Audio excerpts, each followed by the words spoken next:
অধ্যায় ১৩ জাহান্নামের ইন্ধন হবে মানুষ এবং পাথর।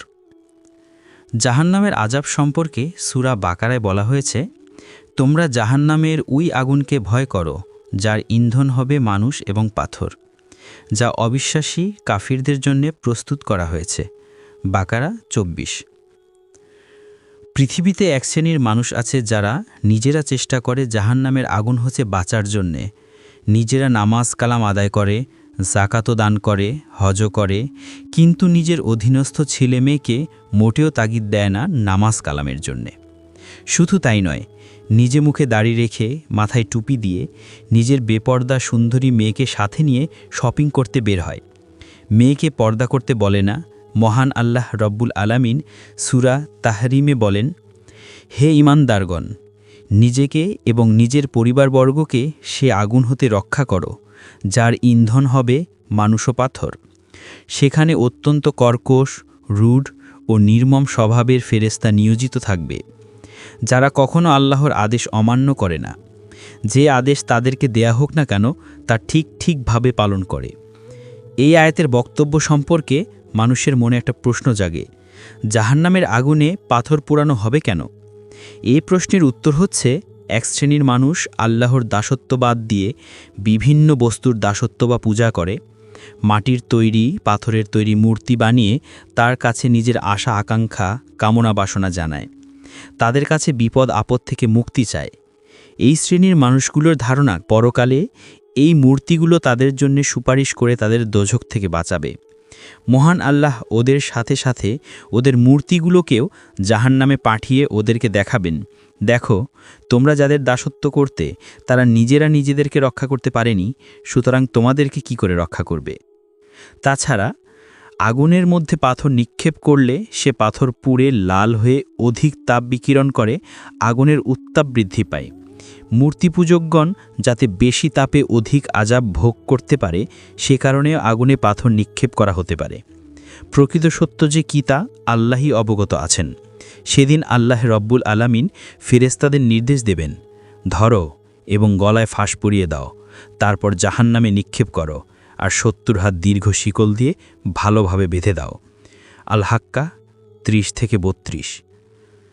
পবিত্র কোরআনের অন্যত্র বলা হয়েছে, অপরাধীদের নির্দেশ দেয়া হবে, চলো সে ছায়ার দিকে যা ৩টি শাখা বিশিষ্ট, যেখানে না শীতল ছায়া আছে আর না আগুনের লিলিহান শিখা হতে রক্ষাকারী কোনো বস্তু। সে আগুন প্রাসাদের ন্যায় বিরাট স্ফুলিঙ্গ নিক্ষেপ করবে, তা এমনভাবে লাফাতে থাকবে, দেখলে মনে হবে যেন হলুদ বর্ণের উট। মুরসালাত ৩০-৩৩। জাহান্নামীদের গলায় শিকল লাগানো হবে। পবিত্র কোরআনের সূরা মুমিনের ৭১ ও ৭২ নং আয়াতে বলা হয়েছে, যখন তাদের গলায় শিকল ও জিঞ্জির লাগানো হবে, তখন তা ধরে টকবক করে ফুটন্ত পানির দিকে টানা হবে এবং পরে জাহান্নামের আগুনে নিক্ষেপ করা হবে। পবিত্র কোরআনের সূরা সাদে উল্লেখ করা হয়েছে, আর খোদাদ্রোহী মানুষদের নিকৃষ্ট পরিণতি হচ্ছে জাহান্নাম। সেখানে তারা অনন্তকাল জ্বলবে। এটা অত্যন্ত খারাপ স্থান। প্রকৃতপক্ষে স্থান তাদের জন্যেই। অতএব সেখানে তারা স্বাদগ্রহণ করবে টকবগে ফুটন্ত পানি, পুজ, রক্ত এবং এ ধরনের আরও অনেক কষ্টের। সূরা সাদ ৫৫-৫৮। মহান আল্লাহর কোরআনে সূরা হাজে বলা হয়েছে, জাহান্নামীদের মাথার ওপরে প্রচণ্ড গরম পানি ঢেলে দেয়া হবে, ফলে তাদের পেটের মধ্যে অবস্থিত সকল বস্তু ও চামড়া মুহূর্তের মধ্যে গলে যাবে এবং তাদের জন্যে লোহার দণ্ডাসমূহ থাকবে। যখনই তারা শ্বাসরোধক অবস্থায় জাহান্নাম হতে বের হওয়ার চেষ্টা করবে, তখনই তাদেরকে প্রতিহত করা হবে এবং বলা হবে, দহনের শাস্তি ভোগ করতে থাকো। হাজ ১৯-২২। এই ধরনের কঠিন আযাব থেকে কোনো অবাধ্য পাপীগণ রেহাই পাবে না। সবাইকে কঠিন শাস্তি ভোগ করতেই হবে। শুধু ব্যতিক্রম হবে বিশ্বনবীর চাচা আবু তালিবের ক্ষেত্রে, কারণ তিনি বিভিন্ন সময় বিশ্বনবীকে সাহায্য সহযোগিতা দান করেছেন। ইসলামের সাথে তিনি যেমন শত্রুতা করেননি, তেমনি ইসলাম গ্রহণও করেননি। বিশ্বনবী বলেন, জাহান্নামীদের মধ্যে সবচেয়ে অল্প শাস্তি হবে আবু তালিবের। তার পায়ে শুধু জাহান্নামের তৈরি একজোড়া জুতো পরিয়ে দেয়া হবে। এতেই তার মাথার মগজ গলে নাক কান দিয়ে চুইয়ে পড়বে। বুখারী। হজরত আবু হুরাইরা রাদিয়াল্লাহু তাআলা আনহু বলেন যে নবী করিম সাল্লাল্লাহু আলাইহি ওয়াসাল্লাম বলেছেন যে নিশ্চয়ই জাহান্নামে কাফিরদের চামড়া ৪২ গজ পুরু হবে এবং এক একটি দাঁত উহুদ পাহাড়ের সমান হবে। জাহান্নামে একজন জাহান্নামী যে স্থান জুড়ে অবস্থান করবে তা মক্কা হতে মদিনার দূরত্বের সমান হবে। তিরমিজি। জাহান্নামের শাস্তির যে ধরন তা পুরোপুরি অনুভব করতে হলে দৈহিক আকার আকৃতির পরিবর্তনের প্রয়োজন। এটা স্বাভাবিক জ্ঞান বুদ্ধিরও দাবি। আকার আকৃতি যত বড় হয় শাস্তির তীব্রতাও বেশি অনুভূত হয়। আল্লাহ পাপীদেরকে আকার আকৃতি বৃদ্ধি করে দিবেন যেন আল্লাহর শাস্তি পুরোপুরি অনুভব করতে পারে। হাদিসে তুলনা করার জন্য কিছু দৃষ্টান্ত দেওয়া হয়েছে, যেমন ৪২ গজ, উহুদ পাহাড় ইত্যাদি। কারণ কোরআন ও হাদিসে আখিরাতের নিয়ামত ও আজাবের বর্ণনা পৃথিবীর বিভিন্ন বস্তু দ্বারা দৃষ্টান্ত দেওয়া হয়েছে, যদিও পরকালের কোনো বস্তুর তুলনাই পৃথিবীতে হতে পারে না। কারণ পৃথিবী ও আখিরাতের বস্তু এক নয়, তাদের প্রকৃতি ও বৈশিষ্ট্য ভিন্ন ভিন্ন। তবুও তুলনা না করে উপায় নেই। কেননা যে ব্যক্তি কোনোদিন জিরাফ দেখেনি তাকে জিরাফ সম্বন্ধে বোঝাতে হলে বলতে হবে যে জিরাফ ঘোড়ার মতোই, তবে গলাটা অনেক লম্বা। যদিও জিরাফ এবং ঘোড়া এক নয়, তবু দৃষ্টান্ত দেওয়া হয়েছে ধারণাটা কাছাকাছি নেবার জন্য। তেমনিভাবেই পরকালের সমস্ত দৃষ্টান্ত দুনিয়ার সাথে তুলনা করে দেয়া হয়েছে। মহান আল্লাহ রব্বুল আলামিন বলেন, যখন তাদের দেহের চামড়া আগুনে পুড়ে গলে যাবে তখন সাথে সাথে সেখানে অন্য চামড়া সৃষ্টি করে দেব, যেন তারা আজাবের স্বাদ পুরোপুরি গ্রহণ করতে পারে। বস্তুত আল্লাহ বড়ই এবং নিজের ফায়সালাসমূহ কার্যকরী করার কৌশল খুব ভালো করেই জানেন। সূরা নিসা ৫৬।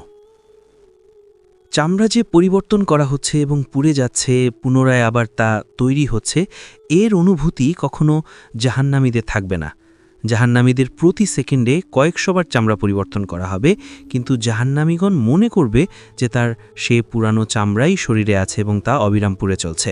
মহান আল্লাহ রাব্বুল আলামিন বলেন, তারা গরম বাষ্প, টকবক করে ফুটন্ত পানি এবং কালো ধোঁয়ার ছায়ার মধ্যে থাকবে। তা কখনোই ঠান্ডা হবে না, না শান্তিদায়ক। ওয়াকিয়া ৪২-৪৪।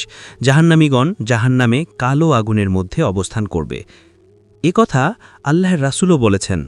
আগুনকে ১০০০ বছর তাপ দেয়া হলো, তখন আগুন লাল বর্ণ ধারণ করল। আবার ১০০০ বছর তাপ দেয়া হলো, তখন আগুন কালো বর্ণ ধারণ করল। সেজন্যই জাহান্নামের আগুন কালো এবং অন্ধকারময়। জাহান্নামীগণ একদল আরেক দলকে অভিশাপ দেবে। যারা জাহান্নামে যাবে তারা একদল আরেক দলকে দোষ দেবে যে আমরা তোমাদের কারণে আজ এই কঠিন শাস্তির স্থান জাহান্নামে এসেছি। এই সম্পর্কে পবিত্র কোরআন বলছে, প্রত্যেকটি দল যখনই জাহান্নামে প্রবেশ করবে নিজের সঙ্গের দলটির উপর অভিশাপ দিতে দিতে অগ্রসর হবে। শেষ পর্যন্ত সকলেই যখন সেখানে সমাবেত হবে তখন প্রত্যেক পূর্ববর্তী লোকদের সম্পর্কে বলবে, হে আমাদের রব, এই লোকেরাই আমাদেরকে বিভ্রান্ত করেছে, এখন তাদেরকে আগুনে আমাদের চেয়ে দ্বিগুণ শাস্তি দাও। আল্লাহ বলবেন, সকলের জন্যই দ্বিগুণ আযাব, কিন্তু তোমরা তা বুঝবে না। আরাফ ৩৮। সকলের জন্যই দ্বিগুণ আযাব, এ কথার তাৎপর্য হচ্ছে অপরাধীগণ সর্বদাই নিজে অপকর্ম করে এবং অন্যদের করতে উৎসাহ দেয়। যেহেতু প্রতিটি অপকর্মই বাহ্যিক চাকচিক্যময়, তাই তার উৎসাহে বিপুল সংখ্যক লোক সাড়া দেয়। আবার তাদের দেখা দেখি পরবর্তীতে আরেক দল অপরাধপ্রবণ হয়ে যায়। এমনি করে ধারাবাহিকভাবে একের পর এক অপরাধীর দল কিয়ামত পর্যন্ত বৃদ্ধি পেতে থাকবে। সত্যি কথা বলতে কি, প্রত্যেকটি দলই পূর্ববর্তী দলকে অনুসরণ করেই অপরাধ প্রবণতায় জড়িয়ে পড়ে এবং অপরাধী হিসেবে চিহ্নিত হয়। তাই আল্লাহ রাব্বুল আলামিন প্রত্যেক দলকে দ্বিগুণ শাস্তি দেবেন, কারণ একদিকে যেমন তারা পূর্ববর্তী দলের অনুসারী, অপরদিকে তারা তাদের পরবর্তী দলের পথপ্রদর্শক। এ কথাগুলোই আল্লাহ পবিত্র কালামে অন্যভাবে বলেছেন। আল্লাহ ঈমানদারদের বন্ধু, তিনি অন্ধকার হতে আলোর দিকে লোকদেরকে পথ দেখান, এবং কাফিরদের বন্ধু খোদাদ্রোহী লোকজন, তারা লোকদেরকে আলো থেকে অন্ধকারের দিকে পথ দেখায়। বাকারা ২৫৭। পৃথিবীতে নানা ধরনের দল রয়েছে। এসব দলের মধ্যে হাতে গোনা মাত্র কয়েকটি দল আল্লাহর বিধানের ভিত্তিতে তাদের কর্মীদের পরিচালিত করে থাকে, আর অধিকাংশ দলই মানুষের বানানো আদর্শের ভিত্তিতে কর্মীদের পরিচালিত করে থাকে। এসব বাতিল দলের নেতাকর্মীরা যখন জাহান্নামে যাবে তখন তারা তাদের নেতাদের দোষ দেবে। কর্মীরা নেতাদের প্রতি অভিশাপ দেবে। এ সম্পর্কে আল্লাহ রাব্বুল আলামিন বলেন, যখন জাহান্নামীদেরকে আগুনে পুড়ানো হবে তখন তারা বলবে, হে আমাদের রব, আমরা আমাদের সর্দার ও নেতাদের আনুগত্য করেছি, তারা আমাদেরকে সঠিক সরল পথ থেকে বিভ্রান্ত করে দিয়েছে। হে রব, এ লোকদেরকে দ্বিগুণ শাস্তি দাও এবং তাদের ওপর কঠিন অভিশাপ বর্ষণ করো। আহজাব ৬৬-৬৮। জাহান্নামীগণ জাহান্নামে জ্বলতে জ্বলতে অসহ্য হয়ে যাবে, তখন চিৎকার করে বলতে থাকবে, হে পরওয়ারদিগার, সেই জিন ও মানুষদেরকে আমাদের সামনে এনে দাও যারা আমাদের গোমরাহ করছিল, আমরা তাদেরকে আমাদের পায়ের তলে রেখে দলিতমথিত করব, যেন তারা লাঞ্ছিত ও অপমানিত হয়। হামিম সিজদা 29। জাহান্নামীদের অনুভূতি তীব্র হবে, তারা তাদের ভুল বুঝতে পারবে এবং সেদিন বুঝবে যে অন্ধভাবে নেতাদের অনুসরণ করা কত বড় ভ্রান্ত নীতি ছিল। আল্লাহ রাব্বুল আলামিন বলেন, আর এই বিভ্রান্ত লোকেরা নিজেদের নেতাদেরকে লক্ষ্য করে বলবে, আল্লাহর কসম, আমরা তো সুস্পষ্ট গোমরাহিতে নিমজ্জিত ছিলাম যখন তোমাদেরকে রাব্বুল আলামিনের মর্যাদা দিচ্ছিলাম। জাহান্নামীদের নিকৃষ্ট খাদ্য। জাহান্নামীদের খাদ্য পানীয় সম্পর্কে আল্লাহ রাব্বুল আলামিন বলেন, জাক্কুম গাছ জাহান্নামীদের খাদ্য হবে তিলের তেলচিটের মতো, পেটে এমনভাবে উথলিয়ে উঠবে যেমন টকবক করে পানি উথলিয়ে ওঠে। আল্লাহ রাব্বুল আলামিন বলেন, অতঃপর পান করার জন্য তাদের ফুটন্ত পানি দেওয়া হবে। সূরা গাশিয়ায় বলা হয়েছে, টকবক করে ফুটন্ত কুটের পানি তাদেরকে পান করানো হবে। কাঁটাযুক্ত শুষ্ক ঘাস ছাড়া অন্য কোনো খাদ্য তাদের জন্য থাকবে না, তা দেহের পুষ্টি সাধনও করবে না এবং ক্ষুধার উপশমও হবে না। সূরা গাশিয়ার 5 থেকে 7 আয়াতে আসছে। আল্লাহর আদালতের বাম পাশে যারা অবস্থান করবে তারা বড়ই হতভাগ্য এবং এরাই হবে জাহান্নামের জ্বালানি। পৃথিবীতে এরা ইসলামী বিধিবিধানের তোয়াক্কা করেনি। এরা ধারণা করত মৃত্যুর পরে কোনো জীবন নেই। মিথ্যায় ভরপুর ছিল এদের জীবন, অসৎ কাজেই ছিল এদের পেশা। কোরআন হাদিস সম্পর্কে এরা ছিল উদাসীন। যে কোনো পথে যে কোনোভাবে এরা টাকা উপার্জন করত। হারাম হালাল বলে কোনো কথা এদের জীবনে ছিল না। অপরের সম্পদ এরা অন্যায়ভাবে ভুগ দখল করত। কোরআন হাদিস অনুযায়ী যারা জীবনযাপন করত তাদেরকে এরা উপহাস করত। এরা পৃথিবীতে নিজের শক্তির মহড়া দিয়ে অন্যায় কাজ করত। ক্ষমতার দাপট দেখিয়ে দুর্বলদের উপর অত্যাচার করত। নিজেরা ভোগবিলাসে লিপ্ত থাকলেও অভাবীদের দিকে এদের দৃষ্টি ছিল না। এরা সেদিন কঠোর শাস্তির মধ্যে অবস্থান করবে। তাদেরকে আযাবের পর আযাব দেয়া হবে। মহান আল্লাহ বলেন, এরা অবস্থান করবে উত্তপ্ত বাতাস ও ফুটন্ত পানির মধ্যে। তাদেরকে আচ্ছাদিত করে রাখবে উত্তপ্ত কৃষ্ণবর্ণ ধূম্র রাশি, যা কখনো শীতল ও আরামদায়ক হবে না। এরা ওই সমস্ত মানুষ যারা পৃথিবীর জীবনে ছিল সুখী সচ্ছল। তাদের সুখী সচ্ছল জীবন তাদেরকে লিপ্ত করেছিল পাপ কাজে। সেসব পাপ কাজ তারা করত জিদ ও অহংকারের সাথে। তারা বলতো, মৃত্যুর পরে তো আমরা কঙ্কালে পরিণত হব, মিশে যাব মাটির সাথে। তারপর আবার কি করে আমরা জীবিত হব? আমাদের বাপদাদাকেও এভাবে জীবিত করা হবে? হে নবী, তুমি তাদেরকে বলে দাও, পরবর্তী এবং পূর্ববর্তী সকলকেই একদিন উপস্থিত করা হবে। তার জন্য সময়কালও নির্ধারিত হয়ে আছে। হে পথভ্রষ্ট মিথ্যাবাদীর দল, তোমরা জাহান্নামে জাক্কুম বৃক্ষ খাদ্য হিসেবে ব্যবহার করবে, তা দ্বারাই তোমরা উদরপূর্ণ করবে। তারপর তৃষ্ণার্ত উটের মতো তারা পেট ভরে পান করবে উত্তপ্ত ফুটন্ত পানি। সূরা ওয়াকিয়ার 42 থেকে 55 নম্বর আয়াতে আসছে। জাহান্নামের অধিবাসীদেরকে রক্ত, পুজ, ক্ষরণ খেতে দেয়া হবে, আর দেয়া হবে জকুম ফল। এই ফল অত্যন্ত কাঁটাযুক্ত ও বিষাক্ত হবে, তীব্র যন্ত্রণাদায়ক হবে। জকুম খাওয়ার সাথে সাথে পেটে ভয়ঙ্কর যন্ত্রণা শুরু হবে। আর্তচিৎকার করতে থাকবে পাপীগণ। জকুম ফলের ক্রিয়ায় তাদের পেটের নাড়িভুড়ি গলে মলদ্বার দিয়ে বের হয়ে যাবে, কিন্তু মৃত্যু হবে না। জাহান্নামীগণ জান্নাতীদের কাছে খাদ্য চাইবে। জাহান্নামীরা কিভাবে জান্নাতীদের কাছ থেকে খাদ্য চাইবে সে সম্পর্কে আল্লাহ শোনাচ্ছেন। জাহান্নামীগণ জান্নাতীদেরকে ডেকে বলবে, আমাদেরকে সামান্য পানি দাও, কিংবা আল্লাহ তোমাদের যে রিজিক দিয়েছেন তা হতে কিছু আমাদের দিকে নিক্ষেপ করে দাও। জবাবে জান্নাতীগণ বলবে, আল্লাহ তাআলা এ দুটি বস্তুই কাফেরদের জন্য হারাম করে দিয়েছেন। আরাফ 50। উপরের আলোচনা হতে প্রমাণিত হয় যে পৃথিবী যেমন স্থান কালের দ্বারা সীমাবদ্ধ, কিন্তু আখিরাত স্থানকালের সীমাবদ্ধতার ঊর্ধ্বে। কেননা জান্নাতের পরিধি যেমন বিশাল, ঠিক তেমনিভাবে জাহান্নামের পরিধিও বিশাল। তবুও এ দুপ্রান্ত থেকে একজন অপরজনের অবস্থা অবলোকন করতে পারবে এবং পরস্পর কথাও বলবে, তাতে তাদের দৃষ্টিশক্তি বা কণ্ঠস্বরের কোনো বেঘাত সৃষ্টি হবে না। জাহান্নামীদেরকে যখন ফেরেশতারা এক হাতে চুলের মুঠি এবং অন্য হাতে পা ধরে জাহান্নামে নিক্ষেপ করতে নিয়ে যাবে, তখন জাহান্নামের পাহারাদারগণ জিজ্ঞেস করবে, তোমাদের কাছে কি কোনো সুসংবাদদাতা এবং ভীতি প্রদর্শনকারী পৌঁছেনি? তখন কাফেরগণ বলবে, হ্যাঁ পৌঁছেছিল, কিন্তু আমরা তাদের ঠাট্টা বিদ্রূপ করতাম এবং মিথ্যা মনে করতাম। তখন আফসোস করবে এবং বলবে, হায়, আমরা যদি শুনতাম এবং অনুধাবন জ্ঞান দিয়ে চিন্তাভাবনা করতাম, তবে আমরা আজ দাউ দাউ করে জ্বলা আগুনে নিক্ষিপ্ত লোকদের মধ্যে সামিল হতাম না। মুলক 10। জাহান্নামীগণ পৃথিবীতে ফিরে আসতে চাইবে।